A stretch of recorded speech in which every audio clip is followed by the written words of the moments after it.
Boa tarde. Boa tarde, professor.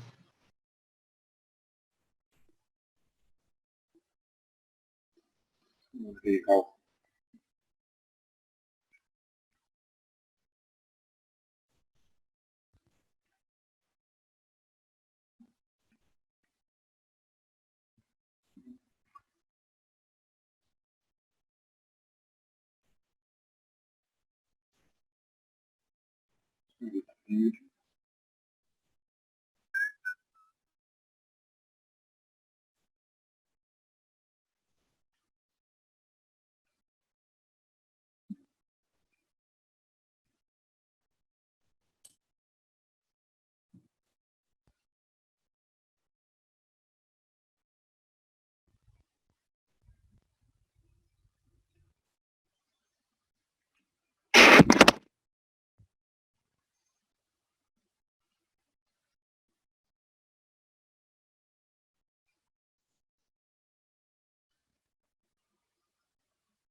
Boa tarde novamente. O objetivo da aula de hoje é que vocês coloquem o modelo de suavização exponencial na mesma planilha que vocês usaram para construir o modelo de média corrida e a gente possa fazer as comparações de desempenho em relação aos erros gerados pelo uso de cada uma das técnicas. Sugiro aqui valores de alfa, beta e gamas iguais a 0,2, só para ficar mais fácil de conferir se as contas estão saindo de acordo. Lembrando que na suavização exponencial a gente não faz mais a regressão linear, a gente usa as equações que estão aqui na apostila para atualizar os parâmetros da equação de projeção. No período 12, a gente vai usar como referência os parâmetros que estavam calculados na média corrida. Então, são exatamente os mesmos valores. Eu sugiro que vocês não digitem os valores, que vocês copiem e colhem como número, ou simplesmente façam referência às células da média corrida. Consequentemente, a primeira estimativa será exatamente igual, e a partir daí é que a gente vai usar as equações da suavização exponencial para atualizar a base da demanda, o S de T0, a inclinação, o R de T0, e o fator de sazonalidade sempre no período em que aconteceu a demanda mais recente.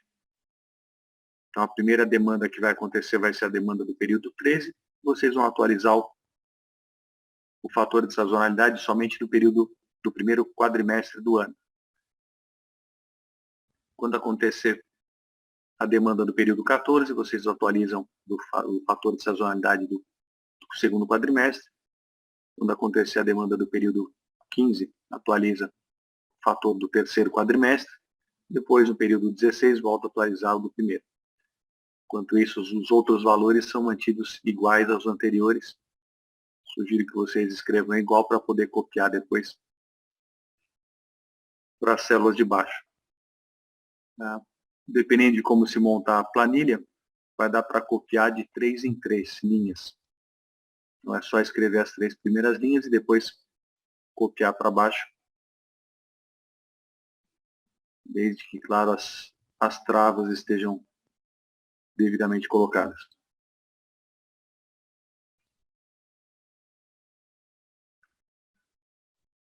Tranquilo?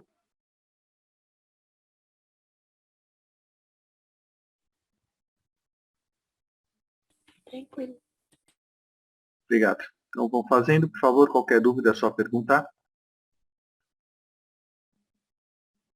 Mas, para o final, a gente vai fazer uma busca para achar valores de alfa, betas e gamas que minimizam o erro absoluto médio. Depois a gente vai fazer uma consideração em relação à incerteza da demanda. A gente vai estimar não apenas o valor médio, mas também um desvio padrão. E a gente vai lembrar como é que dá para calcular o desvio padrão aqui nessa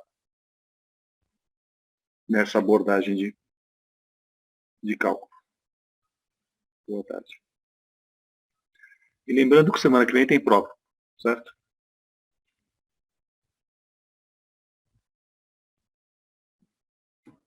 Vocês podem tirar as dúvidas até quarta-feira.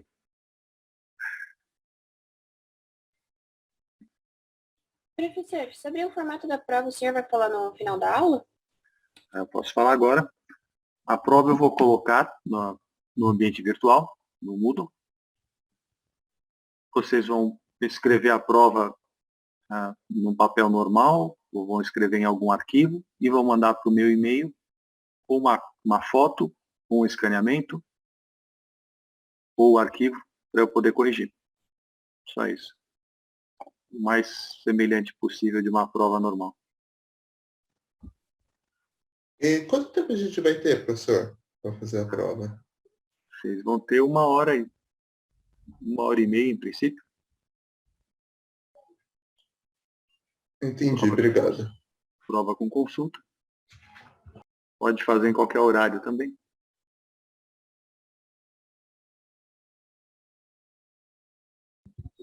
Professor, então a gente vai poder fazer tipo num Docs ou no Word, mandar para o senhor também?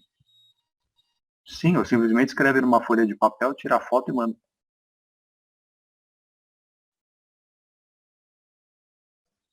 Então, mas tem que ser necessariamente à mão, feito à mão? Não posso fazer no Word, não, digitar? Sim, o senhor pode digitar. Né? Eu particularmente prefiro a mão, porque o digitável é muito mais fácil de ser repassado. Mas se alguém preferir, pode montar no Word, não tem problema. Entendi, professor, valeu. Professor, e uma pergunta que eu não sei se o senhor pode responder, mas as questões são parecidas com a da lista ou com esse Excel? Essa planilha que a gente está montando no Excel é muito complicada para colocar numa prova, né? São muitos cálculos, não daria tempo. Algo desse tipo pode acontecer, né? Mas para uma versão mais modesta. Entendi. Obrigada, professor.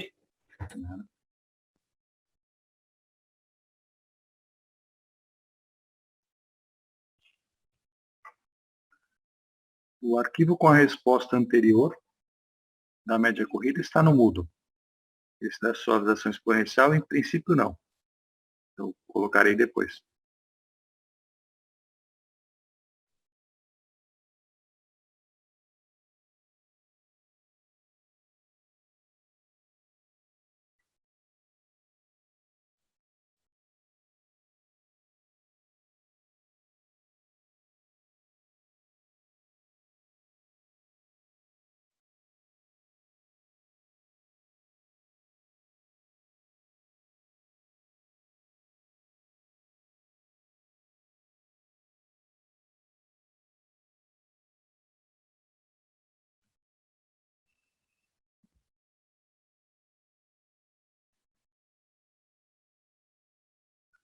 A célula D36 ela atualiza o nível da demanda, o S de T0, usando a primeira das equações da suavização exponencial. É um peso alfa que a gente dá para o que seria o nível mais recente, que é a demanda dessazonalizada, e o peso 1 menos alfa que a gente daria para a base anterior, caso a gente tivesse acertado a estimativa. Então, é a estimativa dessazonalizada, que é essa base anterior, essa base que continuaria caso a gente tivesse acertado a estimativa.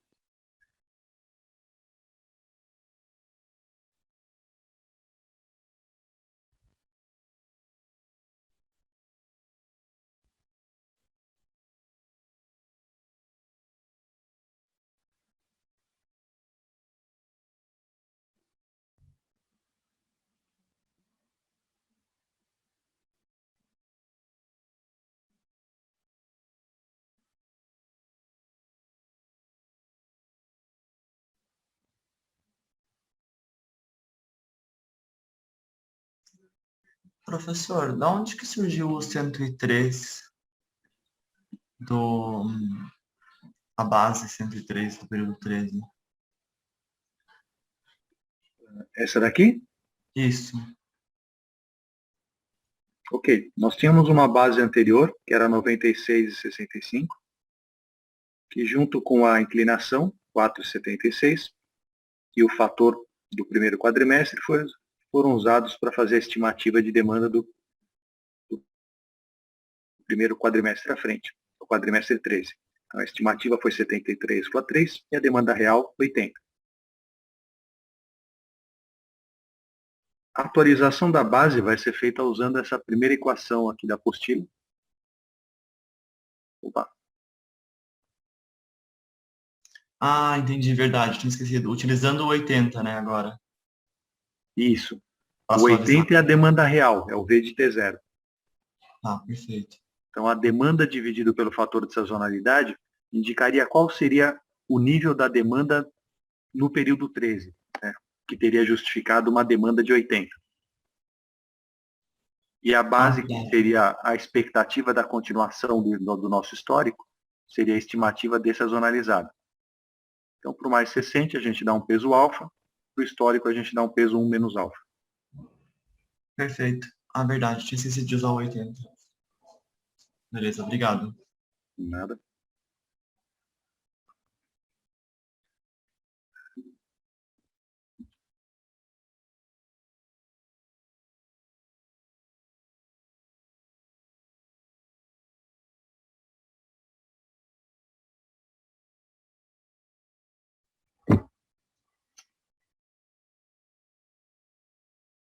Como estamos indo? A atualização da inclinação está compreendida?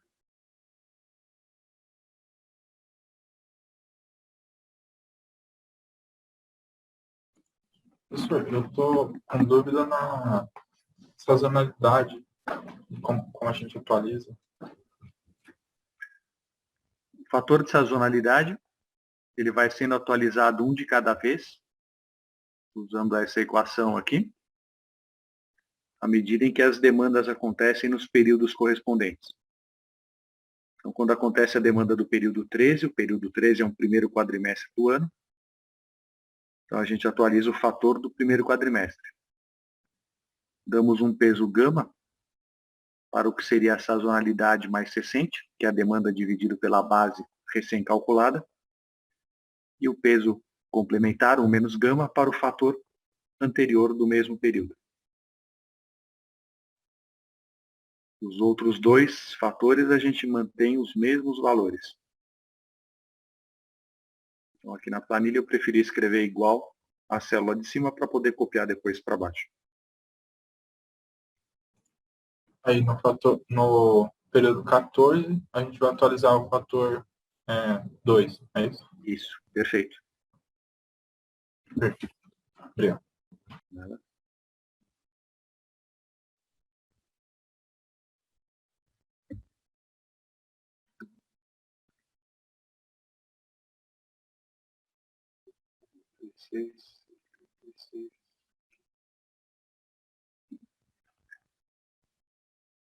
A coluna C é a coluna de estimativas.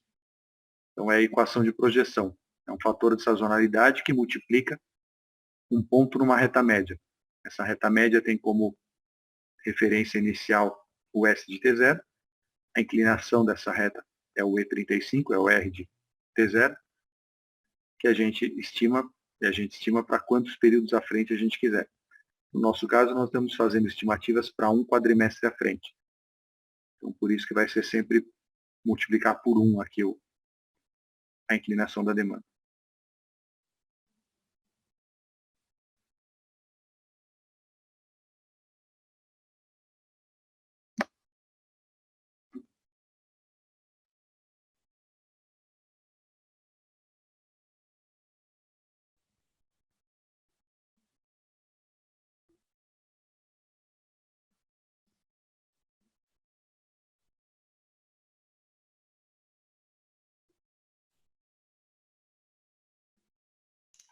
Professor, assim que a gente fizer as 3 primeiras linhas, dá para puxar as 3 até o fim?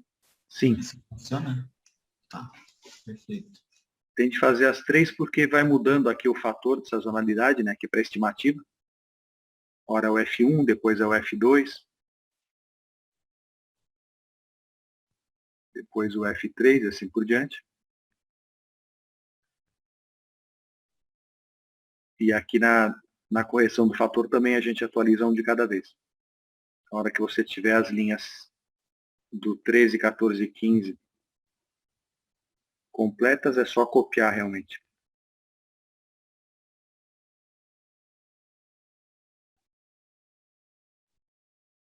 Uhum.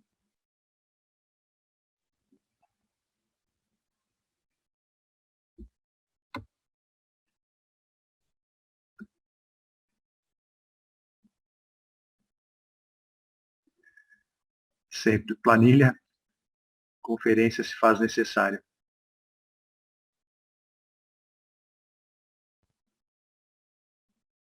Mas o bom aqui do coletivo é que a gente vai poder comparar com os resultados dos outros.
Ô, professor, uma coisa bizarra que eu reparei é que, tipo assim, para compreender, a suavização é um pouco mais complicada. Agora, para fazer aqui no Excel esse exercício foi muito mais fácil do que a média corrida. Sim, senhor. É um fato. Depois que a gente entende como é que ela funciona, é mais fácil de ser operacionalizado.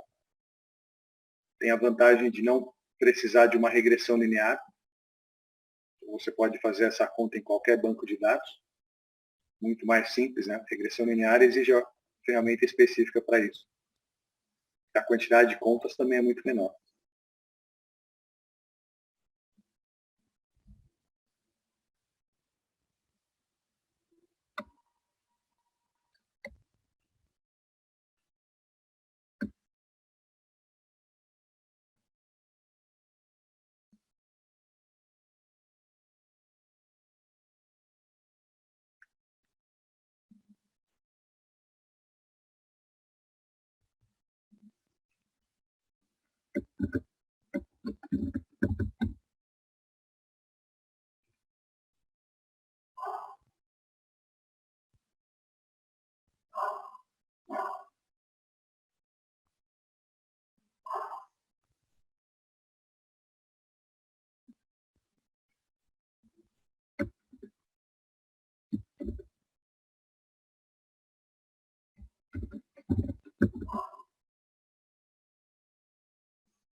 Pois não, senhor Matheus?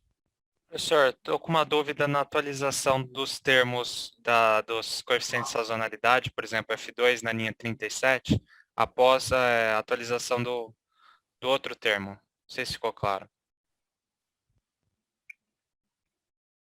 Por exemplo, qual demanda eu consideraria, visto que cada período se refere a um ponto de sazonalidade, né? A gente usa sempre a demanda mais recente.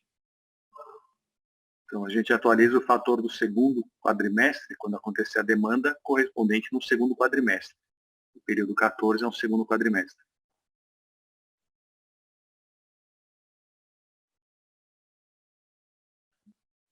Era isso? Perfeito, era isso. É que eu fiz aqui, não está batendo o valor. Está 0,96.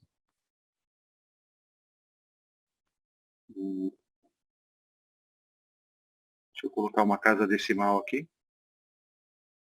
A mais.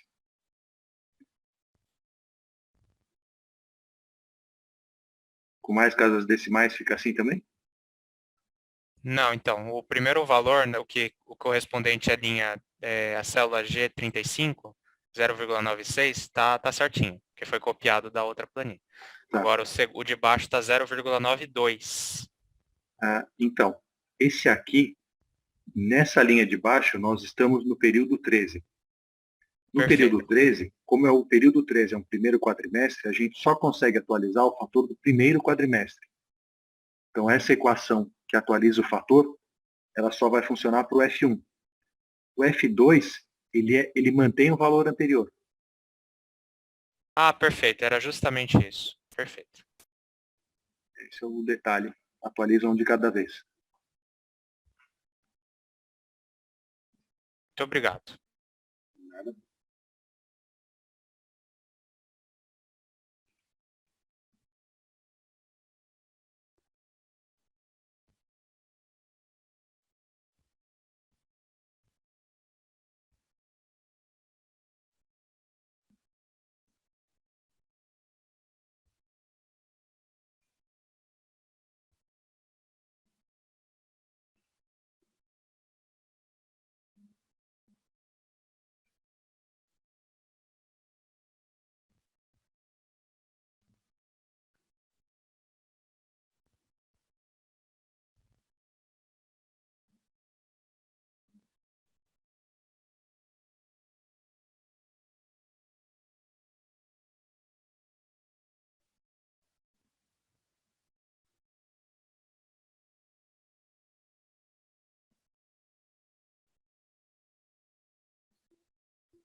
Essa daqui.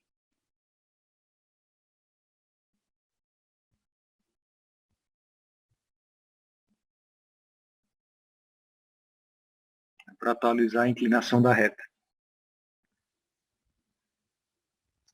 Aliás, é exatamente nesse ponto que eu estou aqui.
Por isso, bom, aqui no gráfico, para ajudar a entender a suavização exponencial, nós tínhamos no instante 12 um nível atual, o patamar, a base da demanda, o S de 12 de 96,7.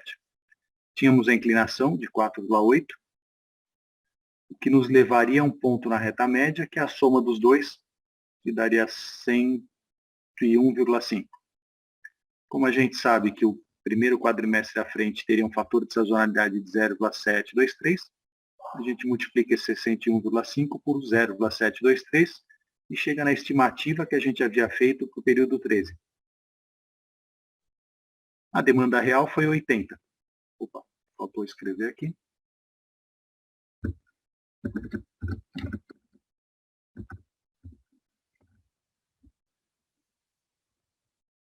Então, primeiro a gente atualiza a base da demanda, sabendo que a base do nosso histórico é a estimativa dessazonalizada, que é esse ponto em azul aqui, que é o prolongamento da reta preta original. Então, a estimativa dividida pelo fator de sazonalidade nos levaria a essa base, que seria a projeção simples do nosso histórico. Mas a demanda de 80, ela seria justificada se a gente tivesse uma base um pouco mais alta. Então, essa base mais alta, que é esse ponto verde aqui em cima, é a demanda dividida pelo fator de sazonalidade. Então, 80 dividido por 0,723 vai dar um número certamente mais alto do que o 101,5, que seria a base que teria justificado uma demanda de 80. Certo? Essa base verde multiplicada por 0,723 daria exatamente 80. Então, entre a base histórica, que é o ponto em azul, claro, e a base verificada no período 13, que seria o ponto verde, a gente vai achar um valor intermediário, que é esse ponto em vermelho aqui, usando um alfa. Aqui eu escrevi 0,2, mas oficialmente é um alfa e aqui é 1 menos alfa. Então, a nova base vai ser uma ponderação entre a base mais atual e a base histórica. Tranquilo o cálculo desse novo S, a nova base?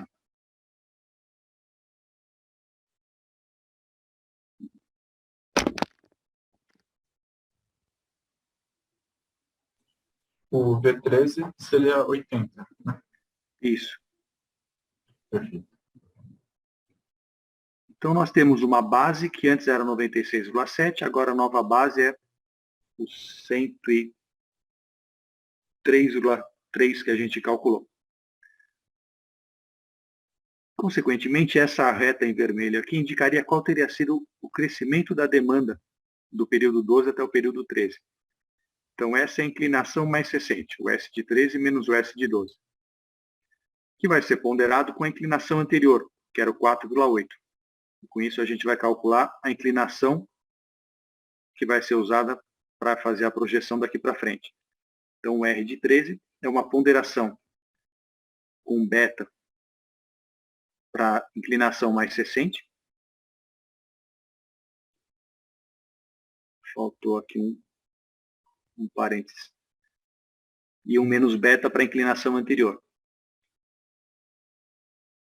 Então, essa inclinação em roxo aqui é uma média ponderada da inclinação anterior com a inclinação mais recente. E a nossa projeção vai sair do S de T0, né, do que agora é o período 13, com a mesma inclinação do período, com a mesma inclinação da reta azul. Vai ser fácil fazer a mesma inclinação aqui. Vamos ver se é alguma coisa.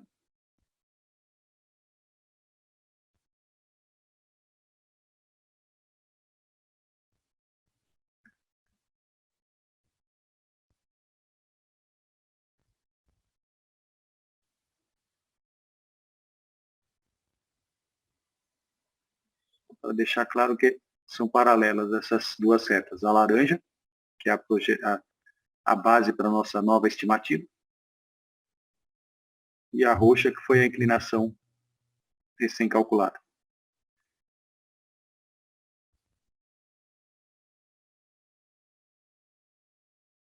E, novamente, a gente vai chegar num ponto numa reta média, que é esse ponto aqui, e daí multiplica pelo fator de sazonalidade do segundo quadrimestre, que é 0,963, então é quase a mesma coisa. Então a estimativa vai ficar um número por aqui, assim.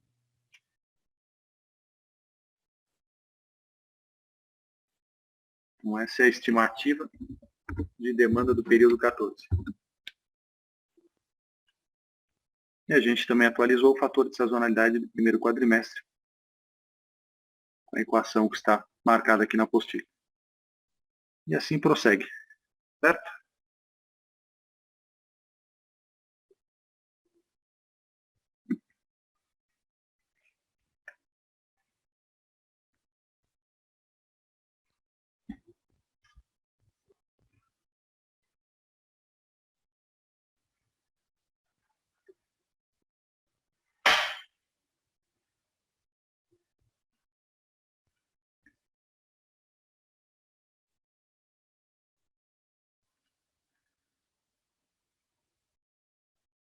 Uma observação em relação à média corrida. A gente também consegue copiar a primeira linha aqui para baixo. Só colocar adequadamente os cifrões.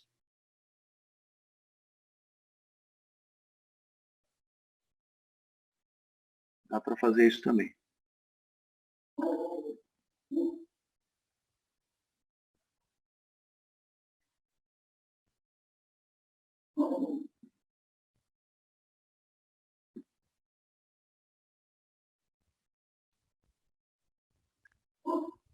Professor, até dá, mas eu acho que, pelo menos eu tive dificuldade em entender a lógica dessa matriz, entendeu? Até eu saber como que ela funcionava de fato, demorou um pouco.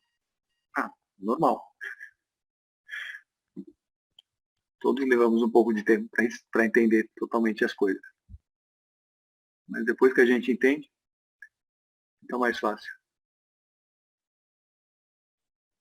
Ah, e outra coisa, professor, eu vi que o senhor atualizou os fatores, né? Eu, na minha planilha, só atualizei o fator que ia ser usado na próxima projeção. Então eu não fiz esses 3 fatores, eu só fiz tipo um de cada. Aqui, você Não, na colocou média corrida, eu digo. a média corrida. Ah, tá.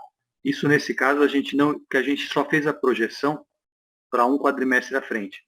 Então a gente não usou essas duas colunas, porque elas seriam necessárias para se fazer a previsão para o segundo quadrimestre à frente e para o terceiro quadrimestre à frente. Como o nosso horizonte de previsão era só um quadrimestre, então elas realmente não eram necessárias. Mas caso a gente precisasse fazer estimativas para mais quadrimestres à frente, aí elas seriam utilizadas também. Entendi, professor, valeu.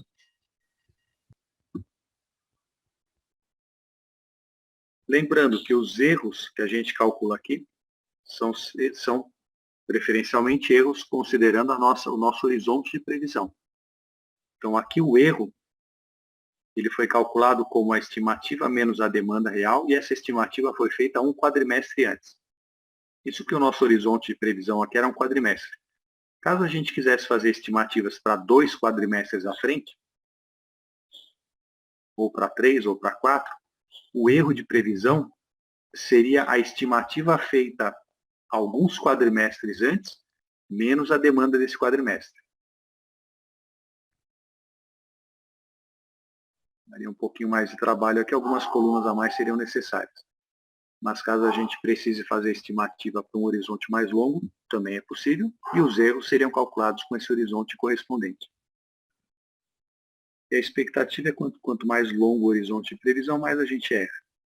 Normal.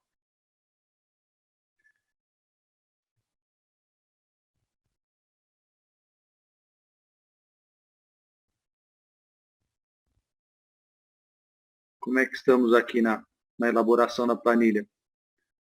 Alguém precisa de ajuda ainda para terminar a primeira linha?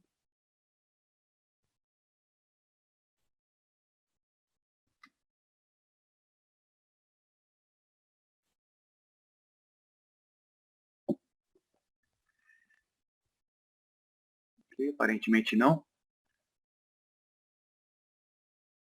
Quando vocês chegarem no final aqui no período 24, daí eu continuo a análise.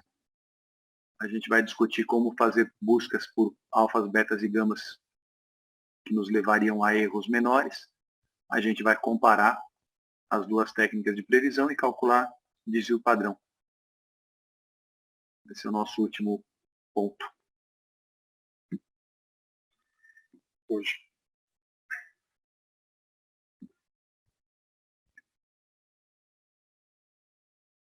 Então me avisem, por favor, à medida que vocês chegarem no final aqui da estimativa do período 24, dos cálculos correspondentes.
Ok, cálculos feitos?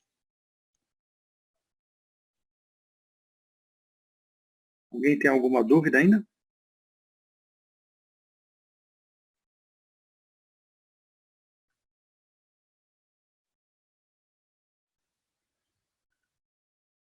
Ok.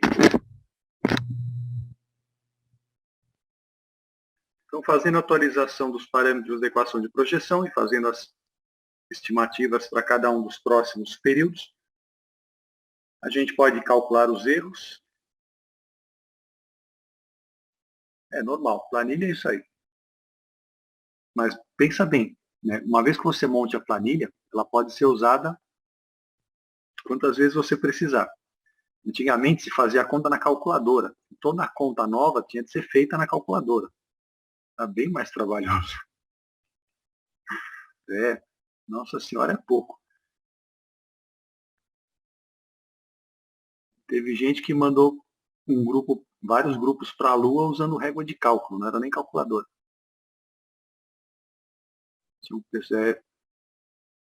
Eu sou velho, mas eu não peguei cartão perfurado, não. Foi um pouquinho antes de mim.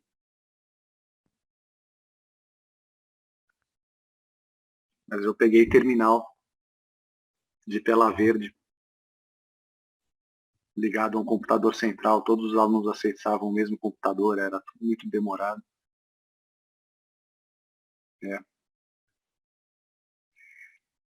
Ok, então vamos lá. Temos aqui as médias, né, os erros calculados.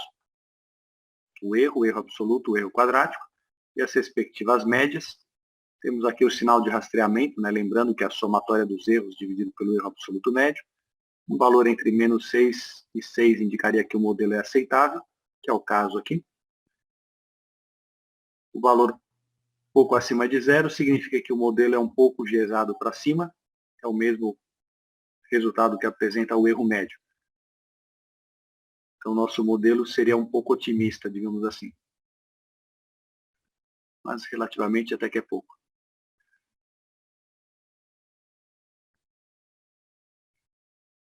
Aqui nós temos na parte de cima da tela os resultados usando a média corrida.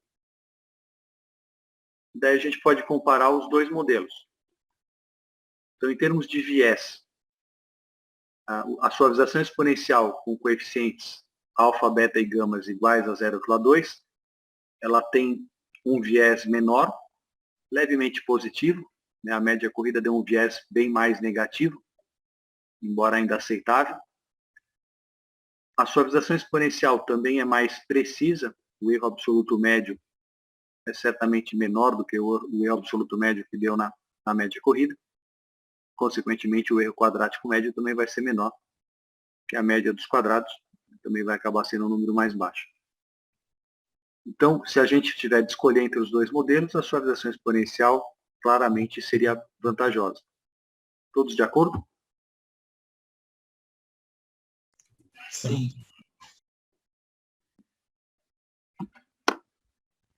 Nesse caso, felizmente, os dois indicadores nos levaram a escolher o mesmo modelo aqui de suavização exponencial, né, com esses três coeficientes. Bom, então agora, concentrando a análise na suavização exponencial. Se a gente usar outros valores de alfas, betas e gamas, os resultados serão diferentes. Se a gente adota alfas mais altos, significa que a gente dá mais valor para as demandas mais recentes, o que pode ser interessante no mercado que esteja realmente mudando rapidamente. Mas, num mercado mais estável, talvez seja um risco você usar alfas, betas e gamas mais altos, porque você poderia atribuir um peso muito grande para um evento aleatório qualquer. Então, é isso que a gente nunca sabe o que vai ser melhor. Por isso que essa análise é interessante. Não é garantido que vai acontecer para o futuro, mas ainda é o melhor que a gente consegue fazer. No nosso passado recente, qual teria sido a técnica e os coeficientes que nos levariam a resultados melhores. Aqui nas duas tabelinhas de baixo, tem os cálculos feitos considerando coeficientes iguais a 0,1 e 0,3. Então é aquela história, já que a planilha está montada, é só escrever aqui 0,1, 0,1, 0,1 e a gente vai ter os resultados que estão aqui colocados. Não vai ter de fazer na calculadora as contas todas. A planilha está aí para isso. Colocando coeficientes iguais a 0,3, a gente tem esses outros resultados que estão aqui embaixo. Se a gente for comparar coeficientes 0,1, 0,2 ou 0,3, em princípio, qual conjunto é melhor?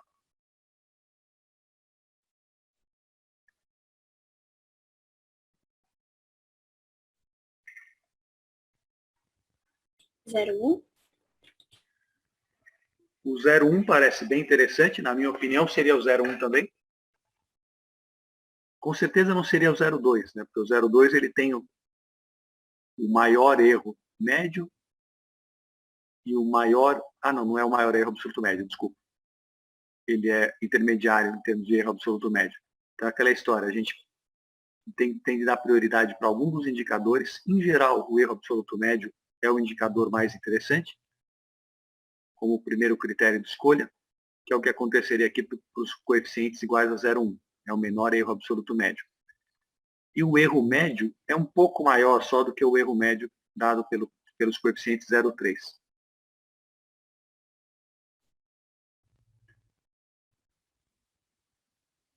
O TS realmente deu mais perto de zero no caso dos coeficientes 0,2. É outro critério de análise. Eu particularmente gosto mais do erro médio e do erro absoluto médio. Professor, esse TS é o que mesmo? Sinal de rastreamento, tracking signal. Ele é a soma dos erros dividido pelo erro absoluto médio. Ah, sim, valeu. Professor, outra Olha. coisa. O TS do coeficiente 0,1 e 0,3 está certo a fórmula? Porque o meu está dando diferente aqui quando eu mudo para 0,1. Ah, é possível. Deixa eu conferir aqui. A história, a planilha um faz e o outro confere. Realmente deu errado. Olha. De onde veio isso aqui, eu não tenho ideia. Muito obrigado pela observação. Então agora faz mais sentido, inclusive porque o erro médio dando menor, a expectativa é que o TS também não seja diferente.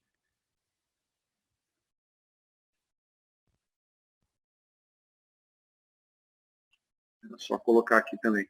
0,3, 0,3, 0,3. Também deu errado, não sei, nossa, de onde veio isso aqui, não tenho ideia. Ok? Então tá bom. Então agora a análise fica mais coerente, inclusive. Deixa eu voltar aqui para o ponto 2. Ponto 2. Ponto 2. Perfeito. Então a expectativa é essa. O erro médio ele caminha junto com o TS. Então, o menor TS é o menor erro médio dos coeficientes 0,3. São valores um pouco menores do que o que a gente teria aqui usando o coeficiente 0,1, que deu um erro absoluto médio um pouco menor. Então aí vai da necessidade que cada um tem, né? O quanto que é interessante subestimar ou superestimar a demanda, quais são os riscos de se usar valores superestimados ou subestimados.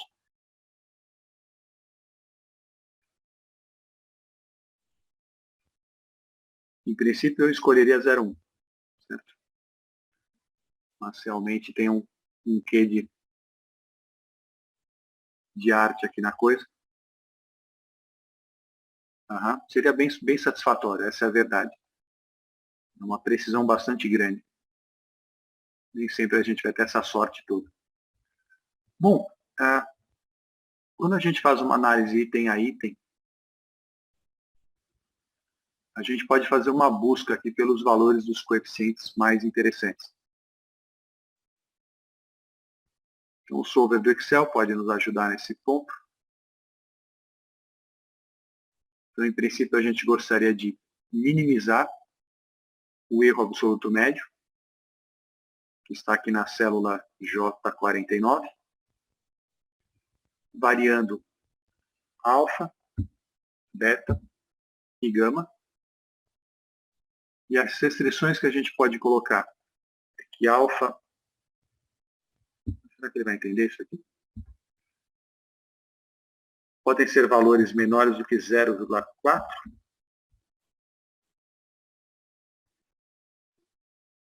Ele não gostou.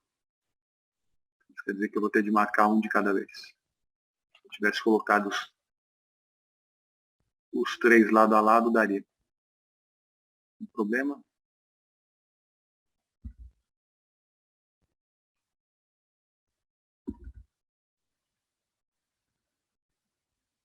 Valores mínimos, em princípio, 0,05.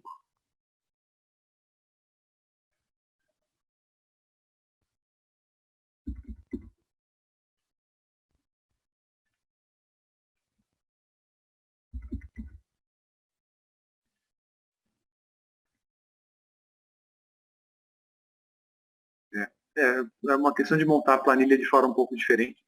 Daí dá para colocar o conjunto inteiro.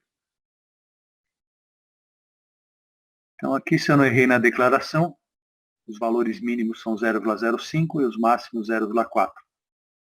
O problema realmente não é linear, então não dá para usar o simplex. É de bom tamanho.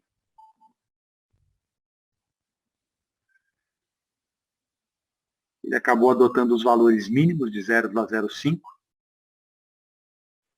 o que a gente poderia imaginar que acabaria acontecendo, né? Porque a gente viu que quanto menor os coeficientes, acabaria sendo menor o erro absoluto médio. E realmente acabou sendo um valor um pouco mais baixo, de 2,74, que seria o menor dos erros absolutos médios que a gente poderia encontrar. O uso do solver ficou tranquilo?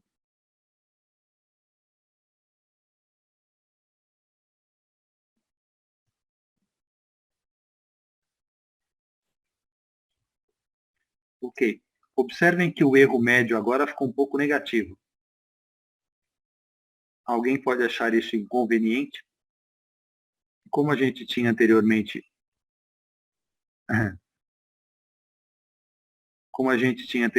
erros médios positivos, então existe uma resposta em que a gente consegue achar um valor de alfa, beta e gama que respeita o fato de que o erro médio não seja negativo.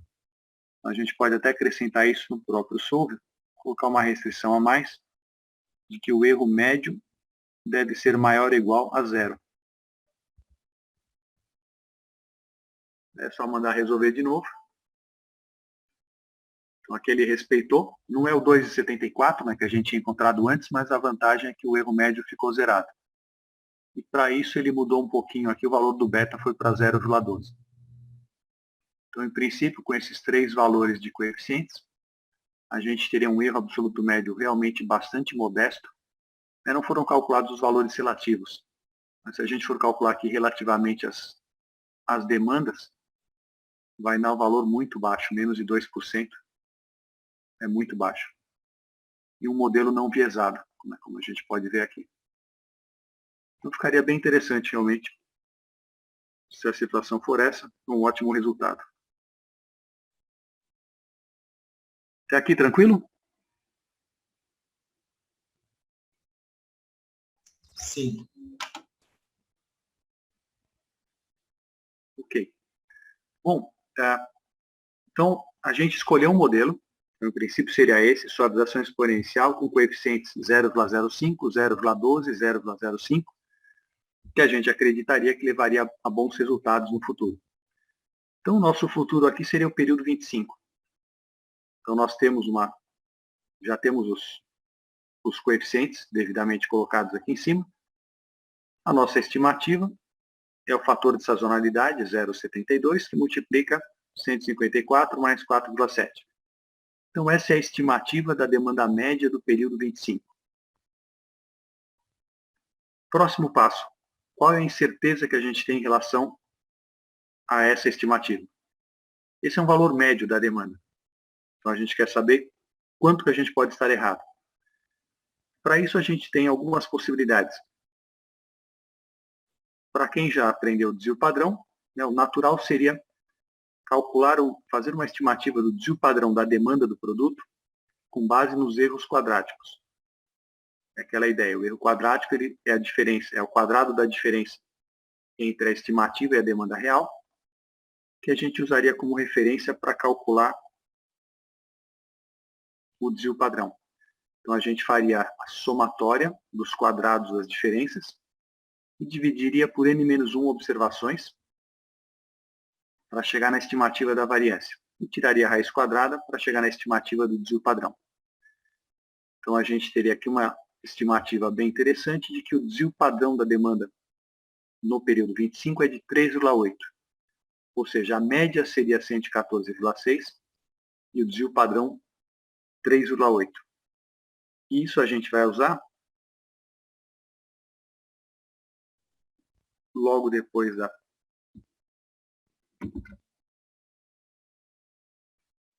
prova, quando a gente for trabalhar com gestão de estoques. Também pode ser usado para planejamento agregado, definir margens de segurança. Então aqui nós teremos uma demanda média para o período 25, estimado em 114,6, e o desvio padrão de 3,8. Então, lembrando que para desenhar o desvio padrão aqui é exatamente no ponto de inflexão da curva. Então, a curva aqui tem boca para baixo, né? Daqui para frente ela tem boca para cima. Então, exatamente no ponto de inflexão nós temos aqui um desvio padrão. Se for uma distribuição normal, a gente sabe que a normal está concentrada na faixa, que é mais ou menos 3 desvios padrão para cada lado.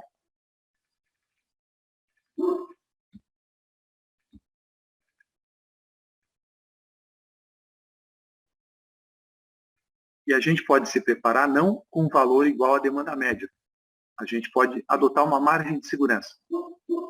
Então é isso que a gente vai ver quando a gente estiver trabalhando com demanda probabilística. Em gestão de estoques, a gente vai definir uma margem de segurança. Então a gente vai falar, por exemplo, que a gente quer ter uma probabilidade de atender 99% da demanda, alguma coisa assim. E daí, com isso, a gente define a quantidade que a gente deveria ter em estoque, que considera a média mais uma margem de segurança. E essa margem de segurança é tão maior quanto maior for o desvio padrão. Por isso, o interesse em estimar esse desvio padrão. Conceitualmente, tranquilo? Parece bem interessante, na verdade, professor. É bem interessante, bem necessário. E como muita gente não gosta de trabalhar com distribuição de probabilidades, pouca gente usa. Curioso. Mas é um fato. Bom, uma pena em termos, tem muito trabalho ainda para ser feito.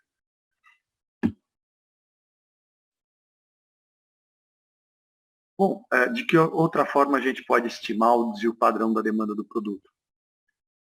Existe uma fórmula sugerida no livro do Chopin Meindel, tem de outros livros também,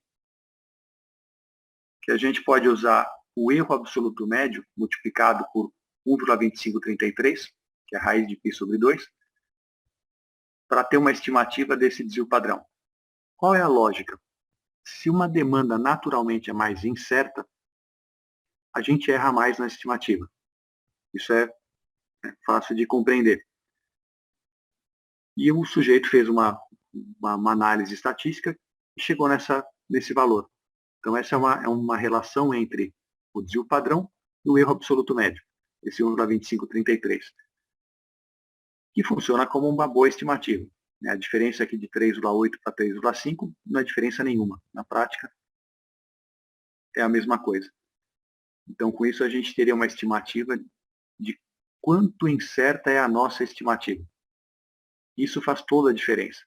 Você fala que a média é 115, o desvio padrão é 4 ou o desvio padrão é 50, isso vai levar a necessidades totalmente diferentes em termos de margem de segurança. Então, quem faz uma estimativa com desvio padrão relativamente tão baixo, tem sorte.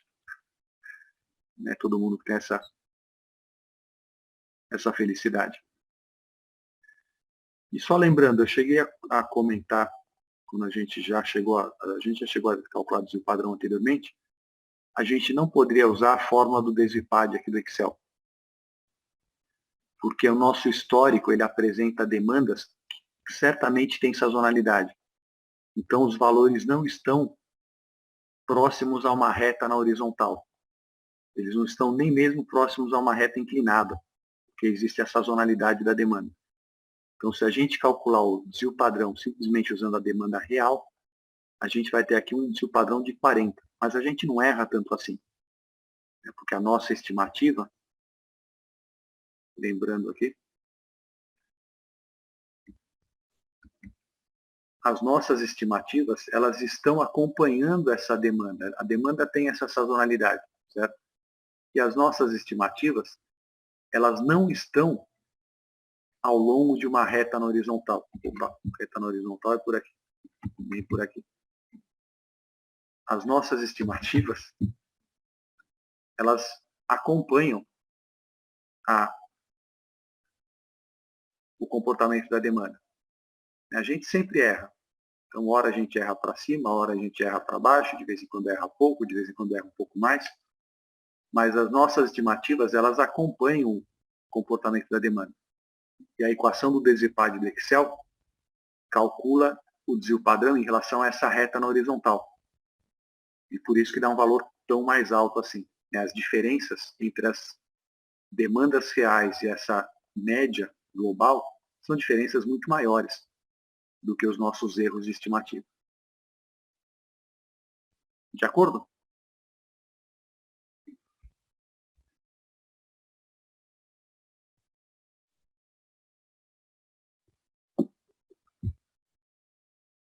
Questões?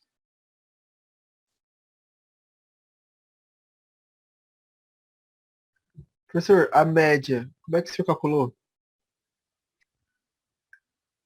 Essa média? Essa que você colocou naquele gráfico, não foi?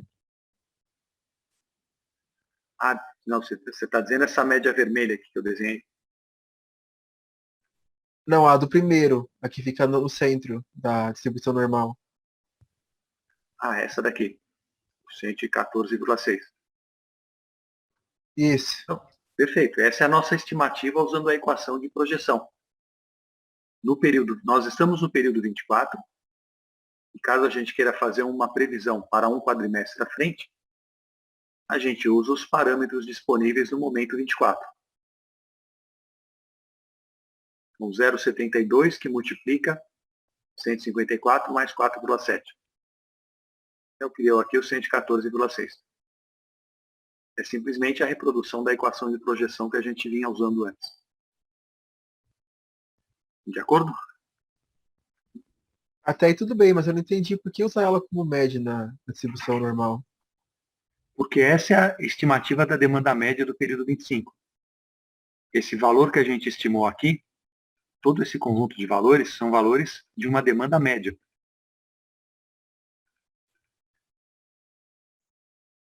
E agora que a gente tem uma noção da incerteza da demanda do produto, por meio do cálculo dos erros, a gente consegue estimar não apenas uma média, mas também um desvio padrão. Ah, entendi. Então, para o período 25, essa é a média e isso é o padrão, certo? Certo? Ah, entendi. Nossa, realmente interessante até.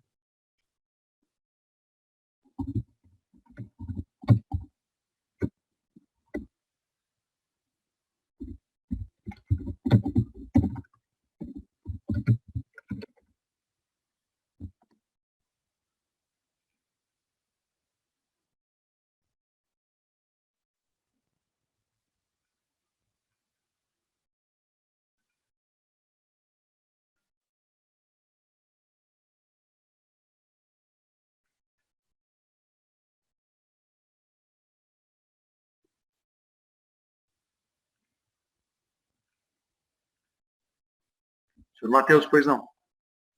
Professor, eu gostaria muito de perguntar, quais por exemplo, no exercício em questão, estamos atualizando os fatores de sazonalidade, SGT0, RGT0, a cada período que passa.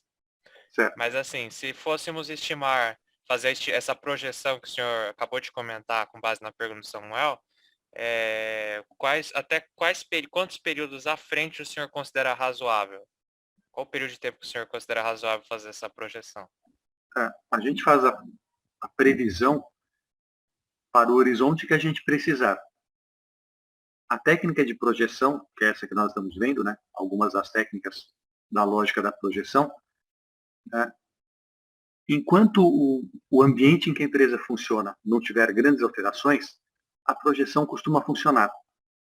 Então, normalmente, para previsão de demanda para dias à frente, semanas à frente, alguns meses à frente, até um ano à frente, alguma coisa assim, a projeção costuma funcionar bem.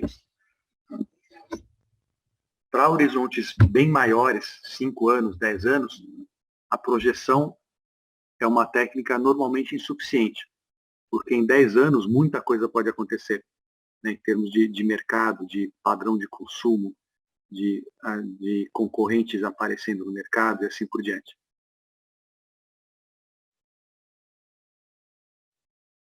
Certo?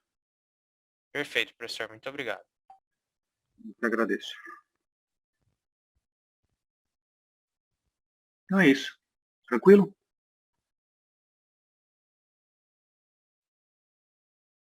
Deixa eu salvar esse arquivo agora, porque tem as correções aqui do TS.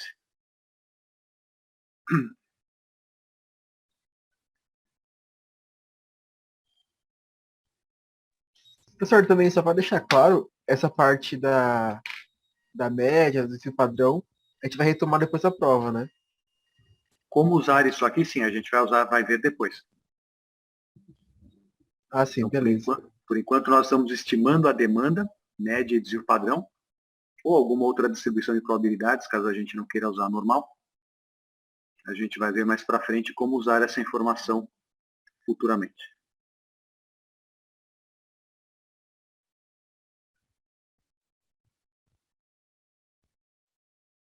Então é isso. Obrigado pela presença, pela participação. Semana que vem tem prova. Qualquer dúvida é só mandar e-mail. Valeu, Professor, só para recapitular a prova, a 1h30 o senhor vai colocar no Moodle e até 3h10 a gente manda para o e-mail do senhor? Isso. Entendi. Obrigada.